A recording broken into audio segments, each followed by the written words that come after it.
When I was a young boy, my father took me into the city to see a marching band.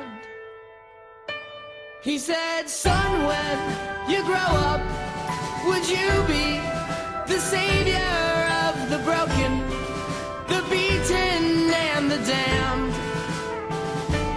He said, will you defeat them, your demons, and all the non-believers, the plans that they have made?